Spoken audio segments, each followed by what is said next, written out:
That bottle of heart-healthy corn oil you bought last week is slowly killing you. The doctor-recommended medications in your medicine cabinet? Well, they're increasing your heart attack risk by 50%. And those morning runs you're so proud of? Without proper recovery, they might be doing more harm than good. Everything you think you know about heart health is wrong, and I'm about to prove it. The marketing trap that's killing us. Let me tell you about my friend Sarah. She's a nurse, incredibly health conscious, always reading labels. She came to me frustrated because despite doing everything right, eating heart-healthy cereals, using vegetable oils, following low-sodium diets, her cholesterol numbers kept getting worse. Here's the thing about those heart-healthy foods we see everywhere. Corn oil and vegetable oils, those industrial processed seed oils that have been refined beyond recognition, are loaded with omega-6 fatty acids. Your body needs some omega-6, sure, but when you're getting massive amounts from processed foods, it creates inflammation throughout your cardiovascular system. Instant oatmeal marketed as heart-healthy? I started reading those labels more carefully. Sugar, more sugar, and refined starches. That's not going to lower your cholesterol, it might actually spike it. Even those colorful boxes of cereal with heart logos, when you strip away the marketing and look at the ingredients, you're seeing the same pattern: refined grains, added sugars, and inflammatory oils. The sedentary lifestyle crisis. Here's a statistic that stopped me cold.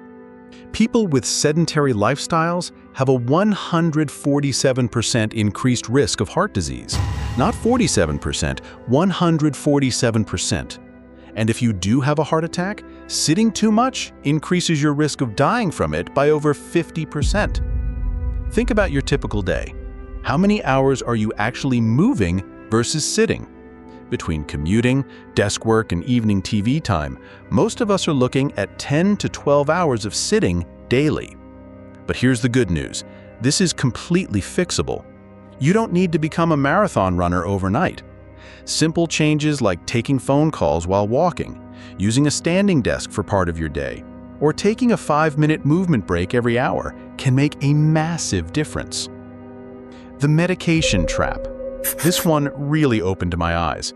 Even over-the-counter medications can increase your heart attack risk by over 50%.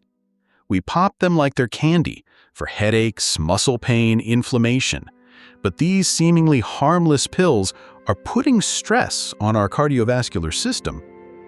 I'm not saying never take medication when you need it, but maybe we should explore natural alternatives first. Anti-inflammatory foods, stress reduction techniques, proper sleep. These aren't just nice-to-have lifestyle choices, they're powerful medicine. The sunshine vitamin revolution. My dermatologist told me to avoid sun exposure at all costs. But here's what she didn't mention. Avoiding sunlight reduces our vitamin D production, which increases heart attack risk by roughly 32%. Vitamin D isn't just about bone health, it's one of the best natural remedies for high blood pressure. Yet most of us are walking around deficient because we've been scared away from the very thing our bodies need to produce it. I'm not suggesting you bake in the sun without protection, but 15 to 20 minutes of morning sunlight on your skin, that's not dangerous, that's necessary. The water and salt confusion. For years, we've been told to drink massive amounts of water and cut salt to almost nothing. But here's what happened to my neighbor Jim when he followed this advice religiously. He ended up in the ER with dangerously low sodium levels, a condition called hyponatremia. Your heart and kidneys need proper electrolyte balance to function. If you're drinking huge amounts of water while eating almost no salt, you're creating stress on these vital organs. The real key is, if you're sensitive to sodium, don't just reduce salt, increase potassium. Dark leafy greens, avocados, bananas. Balance, not elimination. The hidden connection, your mouth and your heart. This one blew my mind. Researchers have found dental bacteria, The same stuff from gum disease and infected root canals actually living in arterial plaque. Your mouth is directly connected to your cardiovascular system through your bloodstream and lymphatic system. Poor dental health isn't just about losing teeth. It's about bacteria traveling throughout your body and setting up shop in your arteries. The breathing secret nobody's talking about. Do you breathe through your mouth or nose at night? This might seem like a random question, but it's crucial for heart health. Nose breathing maintains proper CO2 levels in your blood, which is essential for oxygen delivery to your tissues. Mouth breathing, especially during sleep, disrupts this process and can contribute to sleep apnea and cardiovascular stress. Try this tonight. Pay attention to how you're breathing as you fall asleep. If you're a mouth breather, gently training yourself to breathe through your nose could improve both your sleep quality and heart health. The modern toxin nobody's talking about. Microplastics are now being found in human blood. These tiny particles come from heated plastic bottles, can linings, and contaminated water sources. We don't fully understand the long-term cardiovascular effects yet, but early research is concerning. Simple swaps: glass or stainless steel water bottles, especially for hot beverages. Avoid microwaving food in plastic containers. These small changes add up. The exercise paradox. Here's something that surprised me. Excessive cardio without proper recovery can actually stress your heart. I know runners who pride themselves on never taking rest days, but sustained, high-intensity exercise without recovery periods can create more harm than good. If you're a serious runner or cyclist, consider getting a CAC, coronary artery calcification test.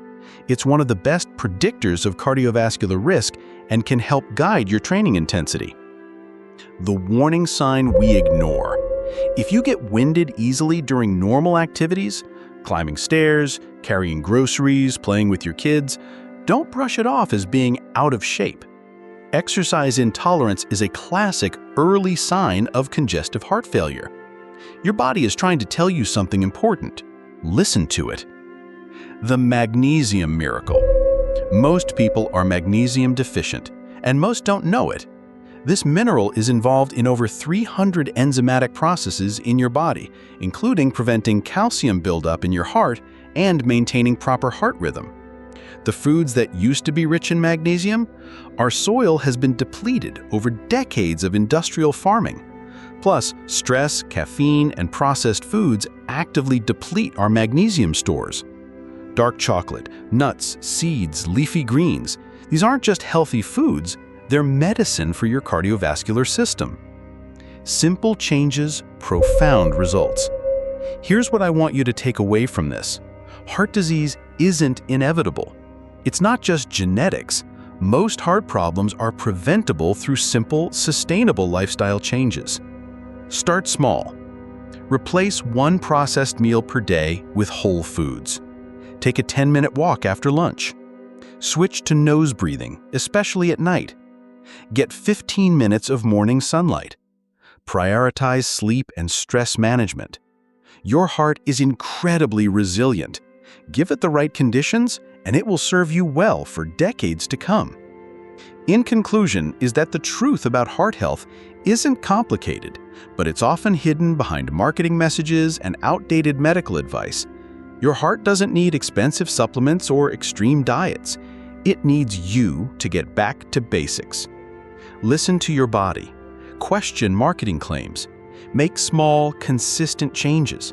And remember, every healthy choice you make today is an investment in your tomorrow. Your heart is counting on you. Don't let it down.